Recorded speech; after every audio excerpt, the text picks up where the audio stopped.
Hello everyone, this is Fantasy-esque, and welcome back to Season 3 of Luminous Clan in ClanGen, the Warrior Cats clan generator game. When we left off in the previous episode, I was so excited because we had a litter of blue-eyed kittens. I thought our clan leader Neostar and teammate Magpieheart were only going to have like a single kitten because Neostar is quite up there in age, but they gave us 2 kittens, and that just absolutely made my day because you guys know we have been trying for kittens for so flippin' long. We had Howl Kit, and I actually changed the name of his sister from Skip Kit to Ice Kit because I don't know, it just sounded nicer. She looks kind of like a, little ice kit. So that's what we have for the youngsters. They're gonna turn 1 moon old when we skip the moon. I cannot wait to see them with their eyes open. So without further ado, let us go straight to it. Let's dive into the leader's den. First up, and Neostar obviously is going to be recovering, so Stonesbeck is going to be handling a lot of the gathering and such. So let's go ahead. Look, we still have 3 allies. We have 3 allies and 2 neutrals, which I love. Let's roll the dice to see what Neostar and Stonesbeck are going to do for the next gathering. Okay, we got a 2 on the D10, so that's Lie Clan, and we got an 8, which is Praise, so we are trying to, keep things really good with this particular ally we have. So let's skip a moon. Okay, given Lie Clan's reputation of battle readiness, Stonesbeck decides to praise the power and strength of Lie Clan's warriors at the gathering. The appreciative gleam in Lie Clan's leader's eye suggests this was the right course of action. Lie Clan relations have improved. Stonesbeck has gotten a white cough, which is not good. Sunchill tells himself that he can't let these feelings consume him. Instead, he has to learn to live with it. Howl Kit is scolded after sneaking out of camp. Ice Kit is scolded after sneaking out of camp. No! Oh no! Ice Kit has gotten Kittencough. Guys!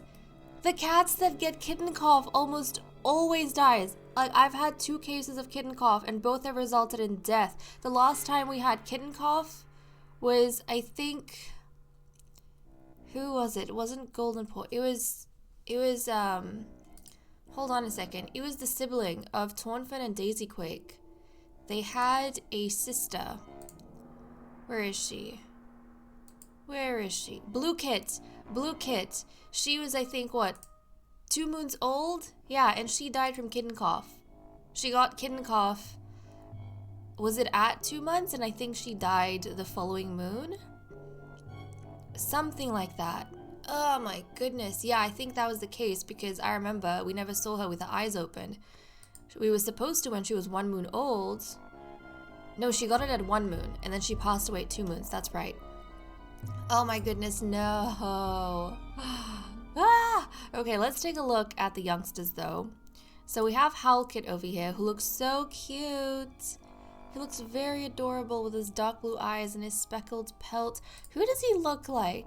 Is he another, Liastar lookalike? Well, I mean, Blue Kid looked a lot like Liastar because they both had that tabby going on. Do we have any other cat that she resembles? I think the coloring is very close to Liastar, but not the patterning. Maybe like a blend of Slopefleck and Liastar. But oh, Howl Kit. He looks really cute though. He's impulsive, a picky nest builder. And then we have his sister, who's noisy, splashes and puddles. Let's just take a look at her over here. So this is Ice Kit. Oh my goodness, the name suited her eyes and her coat, but I don't know if she's gonna make it, guys. I don't think she's gonna make it. I have never had a single case of a cat getting Kittencough and surviving. So let's just enjoy the way she looks over here because she's not gonna stay with us too long, I think. Imagine how tragic it would have been. This is why I don't like having a single cat litter. Because imagine how tragic it would have been if we only had Ice Kit and then lost it to something like Kittencough. Oh, Ice Kit. Oh, Ice Kit. We also, in the last episode, did have that new pairing between Sunchill and Firefreckle. Obviously, we didn't get any birth and death notices, but hopefully they managed to give us a litter pretty soon. So let's jump into the medicine cat den. We have a case of white cough, green cough, and kitten cough. 3 different types of coughs going on. Buttercup Dusk was given catmint as treatment for green cough. Neostar was given oak leaves as treatment for recovering from birth. Sancho recovered from his grief, and Lupine Claw could not find any herbs this moon. And I think from the next episode, Lupine Claw is going to have to handle the gatherings because both Neostar and Stonespeck are down right now. So we have, 1, 2, 3 cats that are... Oh, Buttercup Dusk doesn't count because he's an elder. We have 2 cats down from among the warriors that can go out. Okay, let's see what's going on in relationships. Plumraven and Lupine Claw try to say tongue twisters. Plumraven is making up a new clan with Halkit. Buttercup Dusk chats with Sunchill while grabbing something to eat. Buttercup Dusk has snuggled up against Magpie Heart. Despite past disagreements, Halkit is kind to Stonespeck in passing. Ice Kit guides Stonespeck to someone she's looking for. Cloudfur can't stand hearing about how helpful Tornfin is. Cloudfur clears up a misunderstanding with Sunchill. When getting something to eat, Lupine Claw sees Plumraven allow someone else to take her favorite prey. Ice Kit points out to Lupine Claw that a spider is in her nest before she sits in it. Magpie Heart and Neostar played around during patrol and got in a bit of trouble, but still returned to camp smiling. Okay, so these 2 are seemingly having a really good relationship. I'm actually really happy that the clan leader has a compatible relationship with a clan-born cat, and, it seems like they're going quite strong with each other. Because I feel like that also brings a bit of stability to the mood of the clan. Magpie Heart finds a bit of fluff that smells like Tornfin and adds it to his nest. Neostar listens to Plumraven talk about what life was like when she was young. That would be interesting, very interesting, because Plumraven grew up in a very different environment and was born in a very different environment to kind of what the clan's been going through recently.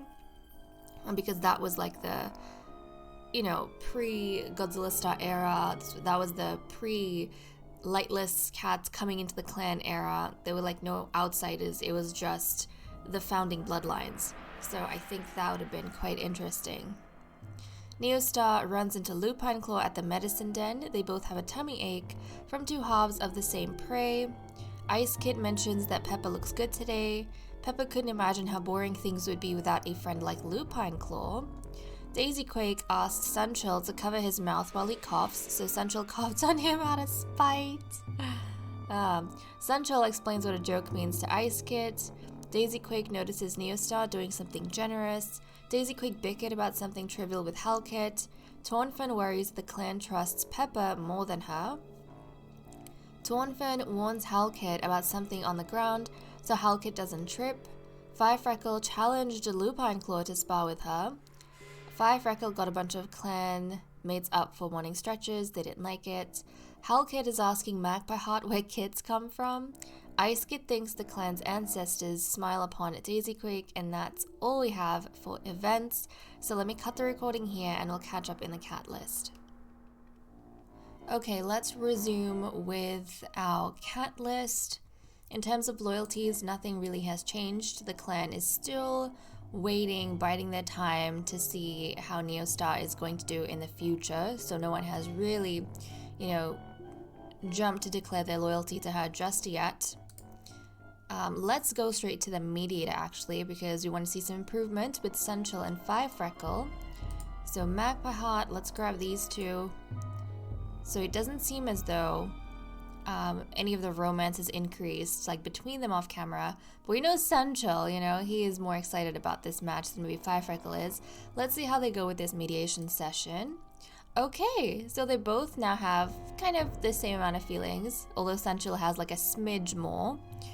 A romantic interest, comfort, trust, platonic like has increased, jealousy and dislike has decreased. So yeah, I definitely think that Firefreckle, after having maybe a moon to really think about it and not be as kind of surprised by the arrangement, she's maybe starting to see Sunchill in a new light. And I think given all the things that have happened recently in the past, the whole clan is probably rallying around like their first clan-born match.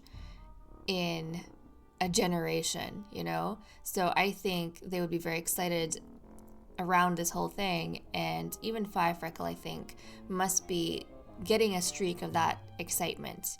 And Sunchill, obviously, we know even before the match happened, he had a crush on Firefreckle, so I think him seeing her be receptive towards this is making him also try a lot harder. So his romantic feelings are growing for her as well, which I love, so that's wonderful. Okay, now let's see what everyone is doing for the day. Neostar spent last night stressing over possible disasters, and this kind of breaks my heart because I feel like Neostar maybe heard about the kittens like sneaking out of camp, and she got really stressed, and then they found the kittens, brought them back, and then Ice Kit probably returned from the trip with Kittencough. And now Neostar, knowing the severity of things like Kittencough, is thinking probably about the worst case scenario where her daughter is not going to make it through the night, or, you know, through the next moon. So, that's so unfortunate, but I think that's probably what's happening over here. And she can't really do anything about it, because, you know, she herself is recovering from birth. Stonespec saw some kitty pets playing with colorful moss balls. Lupine Claw is making new nests. Magpie Heart is sitting quietly on the far side of camp. Sunchill wants to get to know Firefreckle better. I love this. I love this. So yeah, we can all see he was definitely quite hands-on during the mediation, and probably, you know, answering like every single question that Firefreckle had for him.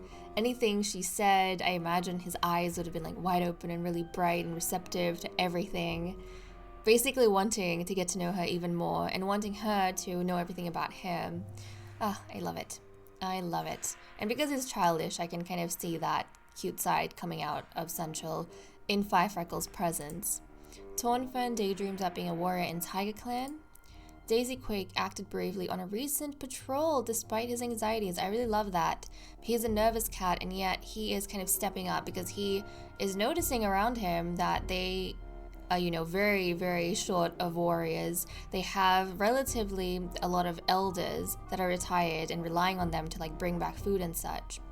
So he's doing his best to step up. And it says he acted bravely on a recent patrol. I wonder if Daisy Quake was one of the cats who actually found the kittens when they were wandering outside of camp and brought them back home. I think that might have been the thing. Like, normally he's nervous about these kind of things, but he saw that the two precious kittens that they, you know, waited many moons for suddenly went missing, and so he didn't think twice. He like ran out of camp to go find them, and he ended up bringing them back safely. Firefreckle is asking Tornfern an important question. Plumraven is chasing a bug around the camp clearing. Buttercup Dusk is cleaning the clearing of snow. Pepper took a nap in the clearing and woke up under a blanket of snow. Cloudfur is craving the taste of fish. Howlkit just can't find anything appetizing on the fresh kill pile. And Ice Kit is being told to be quiet again. She's the noisy little one. And I'm wondering if, you know, despite her coughs, she's still like trying to talk and still trying to like do things and fuss around and, you know, play around. And maybe the medicine cat and the others, they're telling her to rest her voice a bit, because every time she says something, she breaks out into like coughs, and they're kind of worried about the strain it's putting on her body. So, oh, Ice Kit! Is this gonna be the last one we see her? I don't know. But the last time we had Kittencough, that kitten, like, passed away the next moon. So I'm very worried. Very worried.